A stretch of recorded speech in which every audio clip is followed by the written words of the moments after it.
ìgbà tó yá ó sẹ́ndì mail sí wa wọ́n pè é gbẹ̀ẹ́ ní bá kí lórúkọ company náà. No, earpiece company Bluebird, yes. Bluebird, sorry. Èmi mo jí òun sùn lọ́wọ́ tẹ́lẹ̀ ni. Gbèmí ti wà láyé ẹ ti block mi lórí àkáǹtì tèmi gan tẹ́lẹ̀. Mo á lọ mú fóònù. Ẹ ti lọ ṣìkan, ẹ ti lọ èmi ò gbọ́. Mo á lọ mú ẹ̀ṣẹ̀ wo lẹ̀ṣẹ̀ tí mo block. Lọ sùn padà. No, mo ní ẹni tí mo sọ ni pé mo ní ẹni ẹ̀ kí n fọ ẹni ẹ máa forgive èèyàn bọ̀ kí n jẹ́ kẹ́ni yẹn súnmọ́ yín mọ́. Mo wá ní pé mo ní ẹ forgive Sàlú ẹ dẹ̀ tún jẹ́ kó súnmọ́ yín padà pé so ẹ máa forgive èèyàn tó tálẹ̀. Ìdájọ́ gbélé ni. Ẹni wa pọ̀. Anyway, lẹ́yìn ni engineer. Yeah. Òótọ́ ni mo block wọn dànù. Ó ṣá ibi tó jọ́kọ́ bẹ̀rẹ̀ ni pé ìgbà tó mú appointment date ó ní appointment date yẹn ìgbé ọjọ́ ó ṣàmú bíi November ìgbà tó mú November bíi àbí 10 ó wá ní pé ọjọ́ yẹn ti pẹ́ ò torí àwọn Bluebird yẹn April 11 ló ní kó resume iṣẹ́ nínú appointment email tí wọ́n send sí wa. So a lọ sọ òun email yẹn wọlé sọ́dọ̀ tiwa àwa forward sí wa ní pé okay òun máa try ibo ní báwọn ṣe máa ń ṣe pé bí àwọn olóṣèlú àwọn celebrity tó bá ní diplomatics ọ̀rẹ́ ìwọ máa rántí gbogbo ẹ̀ diplomatic wípé òun lè ṣe fún wa pé wọ́n máa fa track date yẹn ibi tó àfi nílò lùzì iṣẹ́ yẹn àwọn àná ẹ mọ̀ pé n tí Yorùbá dẹ̀ mọ̀ ó máa ń ṣàgbà èèyàn èmi ní mi ò mẹ́nìtì nípa travel civil engineer ni mí ọ̀nà mi ò jọ mọ́nà travel àràbọ̀ bẹ́ẹ̀ ṣe ní ọ́fà ìwà kò sẹ́ni tí àti mú síwájú kò wù. Ṣé lọ ṣe biometrics ṣé lọ tẹ̀ka. Ibẹ̀ náà ni mo ń lọ so ó wá mú ọjọ́ yẹn bàtọ́ wá mú ọjọ́ yẹn ó wá nípa máa submit passport wa o bí ká tó submit passport wa pé a máa wá ìgbé ìjọ tá a bá ti fẹ́ gbà la máa ṣe biometric la máa tẹ̀ka ó ṣá gba passport wa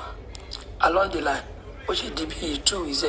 ó ní pé ká máa múra láti wá ṣe biometric o pé wọ́n ti approve visa yẹn pé so ẹni táwọn lè pè wá fún biometric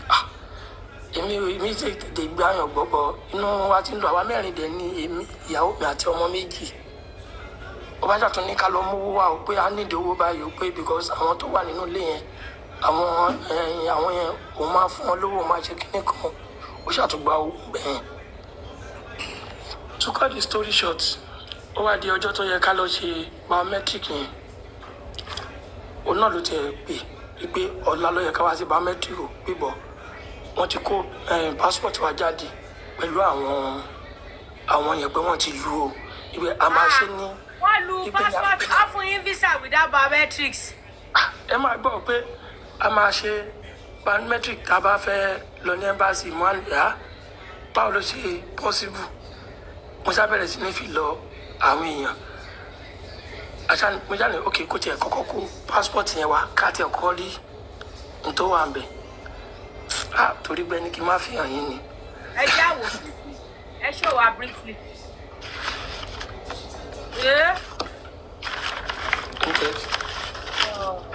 èyí tí mo kọ́ ti yẹn dà.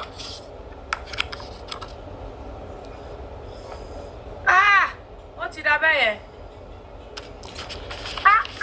ẹ wo ok ṣe bẹ́ẹ̀ ẹ lè rí àwọn pépélé.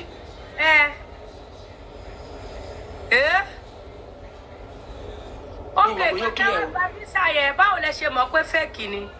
ó ti dà bẹ́ẹ̀. so clear. ó clear ó ti tó mo ń gbọ́ yín báwo lẹ ṣe mọ̀ pé fake ni.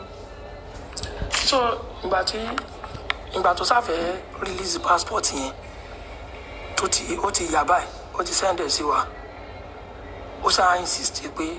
tóun bá gbọ́ òun yòókù òun ò ní release passport pé the reason pé tá a bá ti gbà tán a lè lọ fúnra wa ká má fún ní owó. Mo dẹ̀ ní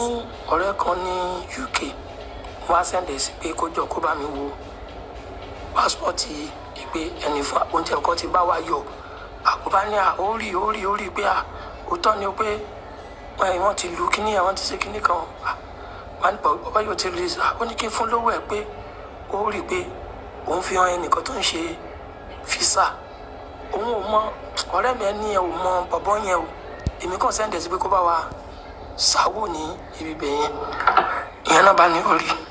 àwọn sáà mọ̀ pé ká sáré wá owó ká gbà lọ́wọ́ ẹ̀ màámi bàjẹ́ bọ́ sí lọ́wọ́ nìyẹn a gba ajá fún lówó yẹn a wá lọ gba passport bàjẹ́ wá gba passport yẹn ó wá di pé on the 16 kìlọ̀ ọ̀hún èló ni gbogbo tọ́tà owó tẹ̀ fún. 11 million naira ló wà lọ́wọ́ ẹ̀. kábíyèsí. 11 million naira. kódà nítorí ẹ̀ṣẹ̀lẹ̀ tó jẹ́ kí yẹn tún attract wa ni pé ìyàwó mi náà ó ṣe Canada níbi 2 years ago so Canada tó ṣe yẹn náà ìyẹn working visa náà níbọ̀ ìyẹn mọ̀ pé kò sá ìyẹn kì í ṣe pọ́ńtì ẹ̀gbówó tó pọ̀ pọ̀ kò jáde till now tá à ń sọ̀rọ̀ yìí bíi a year plus báyìí oúnjẹ lọ sí biometric lọ sí normal biometric torí ẹni ẹ torí pé kò gbowó tó pọ̀ òòṣà máa ń ti sí pé kó lọ ṣe lè kó lọ ṣe tán. ẹ máa fẹjọ yín lọ ìgbà tí wàá gba passport yín. ìgbà tí wàá gba passport ẹ̀mí mi ò sá kúrò ní ibi bíi mo wá fún un ní èèyàn kan wá ló fẹ́ ṣe visa again ẹni ẹ fẹ́ ṣe èmi ò tí ì rówó àwọn ò tí ì rówó ticket then on the 16 ní wọ́n sọ pé a lè gbéra so àti kò tí ì di on the 16 yẹn má gbé wọ́n ṣáà fún nọ́mbà yìí nìyẹn wọ́n jọ sọ̀rọ̀ ó lẹ́ni ó ní òun máa bá ṣe Europe ṣá ní sáàmù kọ́ńtà bí ṣe Spain kan ló bá ẹ̀gbọ́n yẹn ṣe ìpè bọ̀ conference ni kò kí ń ṣe pé conference ó sáà ní kí yẹn máa sanwó ọlọ́kadà sáà nìyẹn ìyẹn sá bẹ̀rẹ̀ sí ní dáwó fún ní owó ẹ̀kọ́ àtàkà nígbòyà ó ní kí yẹn lọ gbé yẹn ní dìbí 300,000 báyìí o pé àwọn fẹ́ fi gbé iṣẹ́ yẹn wọlé pé torí àwọn tó ń jọ fẹ́ lọ wọ́n ti ń san owó ìyẹn sá lọ ta mẹ́sìn bíi 300,000 ìyẹn sì ta mẹ́sìn ẹ̀ báyìí ìyẹn ló jẹ́ ká wá mọ̀ pé fake ni o ó wá fún yẹn ní something like slip bí eléyìí wípé ọ̀nà máa fi kọjá pé tí wọ́n bá ti dé ẹ̀yìn ẹnu ọ̀nà wípé náà máa fún wọn ní arrival visa bá a ṣe wá gbẹ̀ngbẹ̀ arrival visa báwo ìyẹn àwa ní èèyàn kan ní Europe mo máa gbàgbé mọ́mí yẹn náà popular báyìí àwọn ọmọ ansẹ́ǹdì kìíní yẹn sí pé ẹgbọ́n ṣe nǹkan báyìí ó máa ń ṣe àwọn náà máa ń ṣe TikTok báyìí níbo àjọ máa ń sọ̀rọ̀ tó náà wọ́n máa ń fún mi ní àwọn connection lẹ́ẹ̀kọ̀ọ̀kan so àwọn lọ́sà nìyà àlẹ́fà wọ́n ṣàyẹ kíní ẹ̀ náà kíní yóò rí ìlú yẹn ni àwọn wà bọ́ àwọn òkè ńláyè àwọn máa bá wa wo kíní yẹn wọ́n ṣe wá lọ ó ṣàṣe dìbò ẹ̀sẹ̀ tó tẹ̀lé wọ́n ṣe lọ wọn náà ní kíní yẹn fẹ́ kíní o kò kí ń ṣe orí o àwọn òde tí wọ́n tó wà lọ́wọ́ tí wà gèǹgé ni kódà àti ń lọ ra aṣọ tá a máa wọ̀ so bá ṣe ní gèǹjẹ ní báyìí orí mi kọ́kọ́ spark pé ọmọ ọlọ́mọ tó lọ tọ̀kadà tó lọ ta gbogbo nǹkan tó ní lababẹ ìyẹn ò sáfarabalẹ̀ àwa fẹ́ track ẹ̀ láti mú lèmi ti múra bọ̀ bí ṣe ń họ́tì lára yẹn ìyẹn kan pè straight